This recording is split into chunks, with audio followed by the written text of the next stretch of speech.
अस्सलामुअलैकुम वरहमतुल्लाहि वबरकातुहू। Welcome to easy learn Urdu medium. आज हम 9वीं जमात मज़मून जोग्राफ़िया सबक नंबर 2 अंदरूनी हलचल इस सबक के सवालात व जवाबात देखने जा रहे हैं।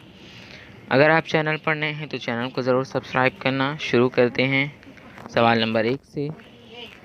सही जवाब के सामने चौकोन में सही निशान लगाइए।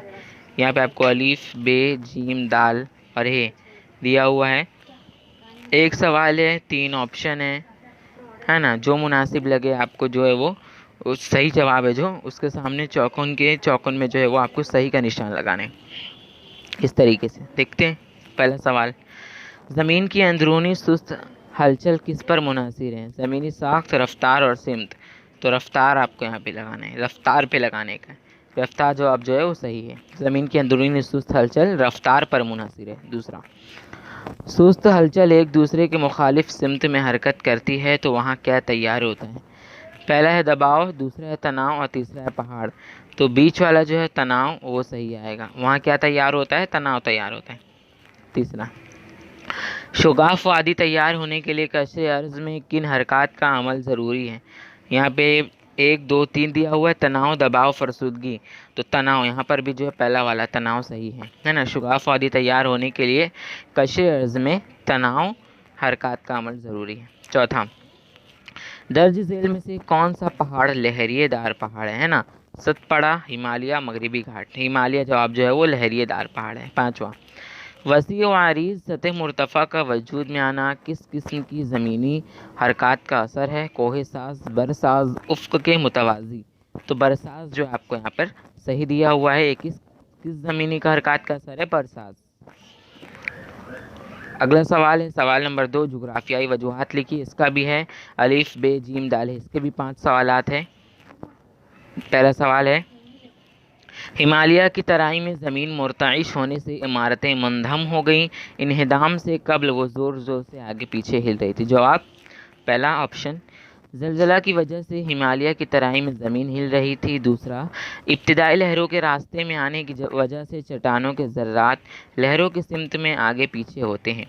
इसके बरअक्स सानवी लहरों के रास्ते में आने वाले ज़र्रात की हरकत लहरों की सिमत में अमूदन ऊपर नीचे होती है। तीसरा, ज़मीन पर पहले इब्तिदाई लहरें पहुंचती हैं और उसके बाद सानवी लहरें सतह ज़मीन पर पहुंचती हैं। इसकी वजह से हिमालय की तराई की ज़मीन हिलने से इमारतें हिलने लगती है और तेज़ी से ज़मीन बूस हो जाती है। दूसरा सवाल, मेघालय और दक्कन की सतह मुर्तफ़ा के वजूद में फ़र्क है ना। तो जवाब इस तरीके से लिखना है, अलिफ मेघालय की सतह मुर्तफ़ा का वजूद। दो अलिफ और बे यहाँ पे 2 आपको दिया हुआ है। अलिफ देखते हैं पहले। ज़मीन के अंदरूनी हिस्से में सख्त चट्टानों में उफ़क़ी सिमत में एक दूसरे की जानिब जाने वाली तवानाई की लहरें पैदा होने से दरारें पैदा हो जाती। 2 मुतवाज़ी लहरों के दरमियान दबाव पड़ने से इनके दरमियान कशरे अर्ज़ का हिस्सा जब उठ जाता है तो वो तौदे की तरह दिखाई देने लगता है। इस ज़मीनी हिस्से को तौदानुमा पहाड़ कहते हैं। इसका ऊपरी हिस्सा मस्ता होने की वजह से इस पर चोटी नहीं होती। मेघालय की सतह मुर्तफ़ा इसी तरीके से तैयार हुई है। मेघालय की सतह मुर्तफ़ा ज़मीन की सुस्त रफ्तार अंदरूनी हलचल की वजह से वजूद में आई है। इसके आगे का देखिए, बे, सतह मुर्तफ़ा दक्कन का वजूद। आतिशफ़शा के फटने पर जब गर्म सयाल यानी लावा किसी वाहिद नली जैसे रास्ते से नहीं निकलता तो मुख्तलिफ दरारों से बाहर निकलता। इस आतिशफ़शानी अमल में आतिशफ़शा से निकलने वाला मादा दरारों की दोनों जानिब फैल जाता है। इस वजह से आतिशफ़शानी सतह मुर्तफ़ा वजूद में आई है। सतह मुर्तफ़ा दक्कन इसी तरह वजूद में आई है। दक्कन की सतह मुर्तफ़ा ज़मीन की तेज़ रफ्तार हलचल की बिना पर वजूद में आई। इस तरह मेघालय और दक्कन की सतह मुर्तफ़ा के वजूद में आने का फ़र्क है। इस तरीके से इस सवाल के जवाबात यहाँ पर कंप्लीट होते हैं। तीसरा सवाल आपको दिया हुआ है, अक्सर जिंदा आतिशफ़शा बर्रे आज़मी प्लेटों की सरहद पर पाए जाते हैं। जवाब, ज़माने हाल में बार बार फटने वाले आतिशफ़शा ही जिंदा आतिशफ़शा हैं। बर्रे आज़मी प्लेटों की सरहद कशे अर्ज़ का सबसे कमज़ोर हिस्सा होती है। इस वजह से बर्रे आज़मी प्लेटों की सरहदों पर बार बार बड़े पैमाने पर दरारें पड़ जाती हैं और वहाँ से बड़ी मिकदार में गर्म, ठोस, माए और गैसी मादे बाहर निकलते हैं। इसलिए अक्सर जिंदा आतिशफ़शा बर्रे आज़मी प्लेटों की सरहदों पर पाए जाते हैं। चौथा सवाल, अगर सवाल में कुछ अगर थोड़ा मोड़ा फ़र्क भी रहा ना तो आप लोग वही जवाब लिखना, क्योंकि डाइजेस्ट में और जो किताब में सवालात होते हैं वो ज़रा सी अलग होते हैं, लेकिन जवाब वही होता है। चौथा सवाल भी आपको दिया हुआ है। जज़ीरा बेरन मखरूती शक्ल का बनता जा रहा है। जवाब, भारत के अंडमान व निकोबार के जज़ायर में बेरन नामी जज़ीरे पर वाक़ आतिशफ़िशा कई बरसों से ख्वाबेदा था, लेकिन अब बार बार फटने लगा है। ये जज़ीरा अब बहरे अंडमान में वाक़ है। ये मरकज़ी नौइयत का आतिशफ़िशा है। आतिशफ़िशानी अमल की वजह से गर्म सय्याल लावा नाली नुमा रास्ते से बाहर निकलता है और नाली के इर्द गिर्द मखरूती शक्ल में जमा होता जाता है। इस बिना पर बेरन जज़ीरा की शक्ल मखरूत नुमा होती जा रही है। अब पांचवा सवाल देखिए, आतिशफ़िशा के फटने से ज़लज़ला आ सकता है। जवाब, पहला, ज़लज़ले और आतिशफ़िशानी मकामात अक्सर बर्रे आज़मी प्लेटों की सरहद पर पाए जाते हैं। बर्रे आज़मी प्लेटों की हरकत की वजह से ज़मीन के अंदरूनी हिस्सों में दबाव बढ़ जाता है और बड़े पैमाने पर चट्टानें टूटती हैं और लावा तैयार होता है। बर्रे आज़मी प्लेटों के सरहदी हिस्से में दरारें पड़ जाती है। इन दरारों से लावा बाहर आता है। आतिशफ़िशानी अमल से बड़े पैमाने पर तवानाई की लहरें पैदा होती हैं और इस बिना पर कशीर अर्ज़ नीचे धंस सकता है। इसलिए इस बात का इम्कान पैदा होता है कि आतिशफ़िशा फटने से ज़लज़ला भी आ सकता है। अगला सवाल नंबर 3 देखिए, यहाँ पर पांचों सवालात मुकम्मिल हो चुके हैं। सवाल नंबर 3 है, अंदरूनी हरकत पहचानिए और नाम बताइए। अलीफ, बे और जीम और दाल यहाँ पे आपको दिया हुआ है ना, तो इसका जवाब आप देखिए इस तरीके से लिखना है। साहिल समुंदर पर सुनामी लहरें पैदा होती हैं। ज़मीन की तेज़ हरकत। दूसरा, हिमालय लहरिएदार पहाड़ की मिसाल है। दूसरे का जवाब आपको लिखना है ज़मीन की सुस्त हरकत। तीसरा, ज़मीन के अंदरूनी हिस्से से गर्म सय्याल बाहर निकलने लगता है। तीसरा, ज़मीन की तेज़ हरकत। चौथा, ज़मीन के धंस जाने से शुगाफ वादी बन जाती है। चौथे में आपको लिखना है ज़मीन की सुस्त हरकत। अगला सवाल है सवाल नंबर 4, ज़लज़ला किस तरह होता है, इसकी वजाहत के लिए दर्ज झेल बयानात को बिलतरतीब लगाई। तो यहाँ पे आपको 5 दिया हुआ है। ज़लज़ला आता है तो पहले क्या होता है, फिर उसके बाद क्या होता है, फिर उसके बाद क्या होता है, फिर उसके बाद क्या होता है। इस तरीके से आपको सही तरतीब लगानी है। यहाँ पे दिया हुआ है आपको जवाब, सिर्फ उसको तरतीब से लगाना है। जवाब देखिए, पहले की तरतीब, दूसरा, तीसरा, चौथा, पांचवा, इस तरीके से। पहला लिखना है आपको, बर्रे आज़मी प्लेटें अचानक हिलती है। दूसरा, अंदरूनी हलचल से दबाव बढ़ता है। तीसरा, कमज़ोर मकामात से चट्टानें टूटती हैं। चौथा, जमाशुदा तवानाई ज़लज़ले की लहरों की शक्ल में खारिज होती है। पांचवा, ज़मीन की सतह हिलने लगती है ना।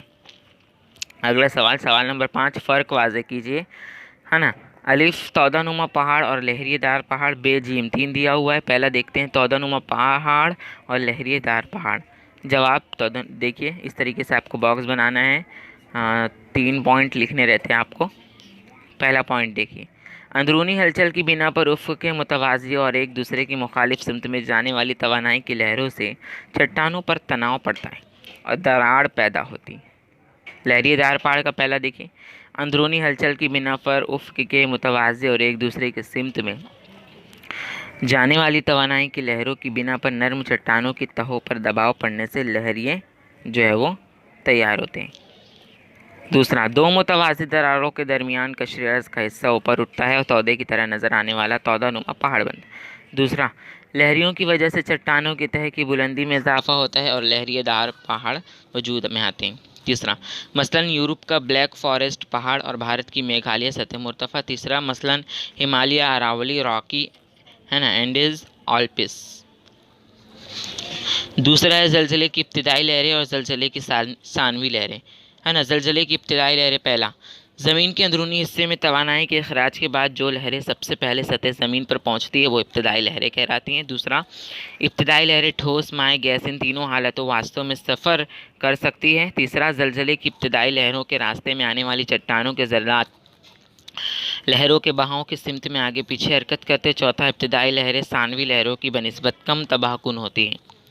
ज़लज़ले की सानवी लहरें का पहला देखिए, ज़लज़ले की इब्तिदाई लहरों के बाद सतह ज़मीन पर जो लहरें पहुंचती हैं उन्हें सानवी लहरें कहते हैं। ज़लज़ले की सानवी लहरें सिर्फ ठोस हालत वास्ते में सफ़र कर सकती है। तीसरा, सानवी लहरों की वजह से चट्टानों में ज़र्रात की हरकत लहरों के बहाव की सिमत में उमूदन और ऊपर नीचे होती है। चौथा, सानवी लहरें इब्तिदाई लहरों की बनिस्बत ज़्यादा तबाहकुन होती हैं।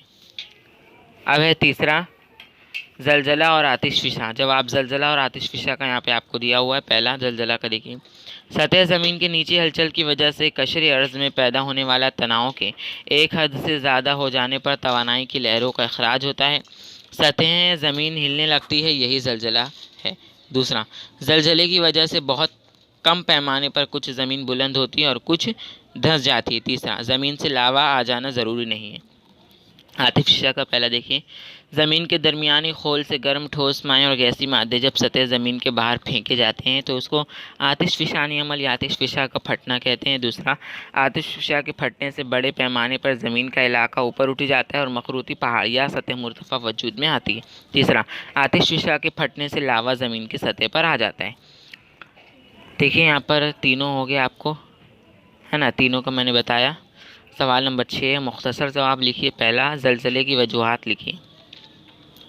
जवाब देखिए, ज़लज़ले के वजूद में आने की वजूहात दर्ज झेल हैं। पहला, ज़मीन के अंदरूनी हिस्सों में तनाव पैदा होने, बर्रे आज़मी प्लेट के खिसकने, बर्रे आज़मी प्लेटों के एक दूसरे की ज़िद में आ जाने या इनके एक दूसरे के ऊपर आ जाने या नीचे चले जाने की वजह से ज़लज़ले आते हैं। आतिशफिशा फटने से भी ज़लज़ला आता है। इनके अलावा कशरे अर्ज़ के नीचे की चट्टानों में शुगाफ पड़ जाने की वजह से भी ज़लज़ला आता है। दूसरा सवाल, दुनिया के अहम लहरिएदार पहाड़ किन हरकत की वजह से वजूद में आते हैं? जवाब, दुनिया के अहम लहरिएदार पहाड़ सुस्त रफ्तार ज़मीनी अंदरूनी हलचल की बुनियाद पर वजूद में आए हैं। इनकी मिसालें हैं हिमालय, अरावली, रॉकी, एंडलीज, ऑल्पिस। ये तमाम पहाड़ कोहे साज सुस्त रफ्तार हलचल की वजह से वजूद में आए हैं। तीसरा सवाल आपको दिया हुआ है, ज़लज़ले की शिद्दत और घरों के ज़मीन बोस होने में क्या ताल्लुक़ है ना। यहाँ पे आपको दिया हुआ तीसरा सवाल देखिए, है ना। यहाँ पे तीसरा, ज़लज़ले की शिद्दत और घरों के ज़मीन बोस होने में क्या ताल्लुक़ है। इस तरीके, ज़लज़ले की शिद्दत ज़्यादा होने से बड़े पैमाने पर घर और इमारतें ज़मीन बोस हो जाती हैं। ज़लज़ले की इब्तिदाई लहरों के बाद सानवी लहरें ज़मीन की सतह पर पहुंचती है जो इब्तिदाई लहरों से ज़्यादा तबाहकुन होती है। इन लहरों के रास्ते में आने वाली चट्टानों के ज़र्रात लहरों के बहाव के सिमत आगे पीछे होते रहते हैं। इनकी वजह से सतह ज़मीन पर मौजूद इमारतें हिलने लगती हैं और ज़मीन बूस हो जाती है। अगला सवाल, सवाल नंबर 4 देखिए, ज़लज़ले की वजह से सतह ज़मीन पर और इंसानी ज़िंदगी पर होने वाले असरात बयान कीजिए। जवाब देखिए, सतह ज़मीन पर ज़लज़ले के क्या असरात होते हैं। ज़लज़ले की वजह से ज़मीन में दरार पड़ जाती है, ज़मीन के इर्तियाश से चट्टानें खिसक जाती हैं, ज़ेर ज़मीन पानी के रास्ते बदल जाते हैं, कुछ इलाके उभर जाते हैं जबकि कुछ इलाके दब जाते हैं, समुंदर के पानी में सुनामी लहरें तैयार हो जाती हैं, बर्फ़ानी इलाकों में बर्फ़ की चट्टानें ढह जाती हैं। और इंसानी ज़िंदगी पर होने वाले असरात, ज़लज़ले की वजह से बड़े पैमाने पर जानी व माली नुकसानात होते हैं, आमद रफ़त के रास्ते मुतासिर हो जाते हैं, पैगाम रसानी का निज़ाम ठप पड़ जाता है। देखिए अब अगला सवाल आपको दिया हुआ है, सतही लहरों की किस्में बयान कीजिए। दरअसल आपके किताब में जो ये सवाल दिया गया है वो गलत है। सवाल कुछ इस तरीके से है कि ज़लज़ले के लहरों की किस्में बयान कीजिए, है ना। देखिए इस तरीके से आपको दिया हुआ है। देखिए, ज़लज़ले की लहरों की किस्म, ऐसा सवाल होना चाहिए था, है ना। नोट देखिए यहाँ पे दिया हुआ, दरसी किताब में सवाल है सतही लहरों की किस्में बयान कीजिए, जो सही नहीं है ना। तो इसको सवाल किस तरीके से आप लोग लिखेंगे अपनी नोटबुक में, ज़लज़ले की लहरों की किस्में बयान कीजिए, ना कि सतही लहरों की किस्में बयान कीजिए। चलिए अब जवाब भी देखते हैं इसका। ज़लज़ले की लहरों की दर्ज झेल किस्में हैं। पहली किस्म है ज़लज़ले की इब्तिदाई लहरें, है ना। ज़मीन के अंदरूनी हिस्से में तवानाई के अखराज के बाद जो लहरें सबसे पहले सतह ज़मीन पर पहुंचती हैं उन्हें इब्तिदाई लहरें कहते हैं। ज़लज़ले की इब्तिदाई लहरें ज़लज़ले के मरकज़ से ज़मीन के निस्फ़ कुत्र की शक्ल में सतह ज़मीन की तरफ तमाम सिमतों में सफ़र करती है। उन्हें आगे पीछे होने वाली लहरें भी कहा जाता है। इन लहरों के रास्ते में आने वाली चट्टानों के ज़र्रात लहरों के बहाव के सिमत आगे पीछे होते रहते हैं।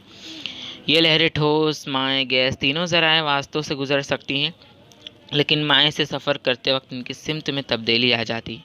इब्तिदाई लहरों की वजह से सतह ज़मीन पर मौजूदा इमारतें आगे पीछे हिलती हैं। बे है सानवी लहरें, इसकी दूसरी किस्म।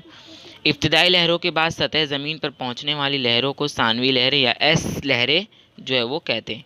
इनको धक्का लहरें भी कहते हैं। ये लहरें ज़लज़ले के मरकज़ से चारों सिमत फैल जाती हैं। इनकी रफ्तार इब्तिदाई लहरों की बनिस्बत कम होती हैं। ये लहरें सिर्फ ठोस अशिया से गुजरती है लेकिन माय अशिया में शामिल होकर जज्ब हो जाती। इन लहरों की वजह से अशिया के ज़रात की हरकत उमूदी और ऊपर नीचे होती है। इस वजह से सतह ज़मीन पर मौजूद इमारतें ऊपर नीचे हिलती। ये लहरें इब्तदाई लहरों से ज़्यादा तबाहकुन होती हैं, है ना। अब सतही लहरें हैं आखिरी।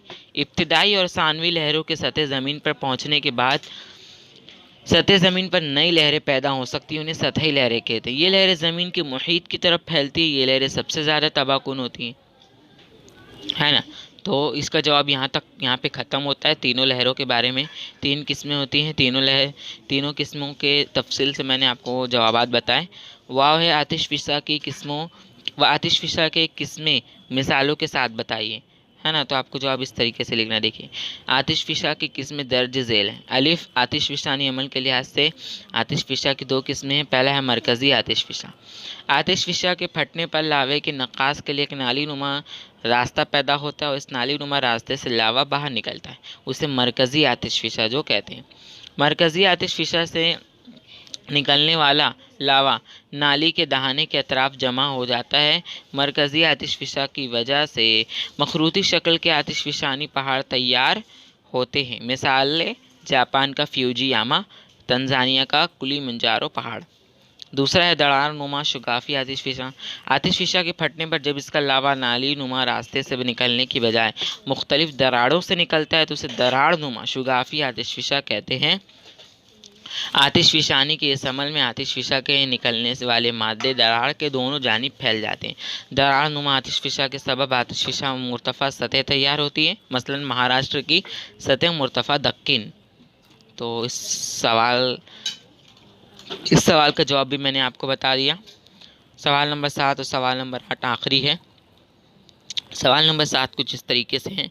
शक्ल की मदद से ज़लज़ले का मुआविन मरकज़ ज़लज़ले की इब्तदाई लहरें, सानवी और सतह लहरें दिखाइए, है ना।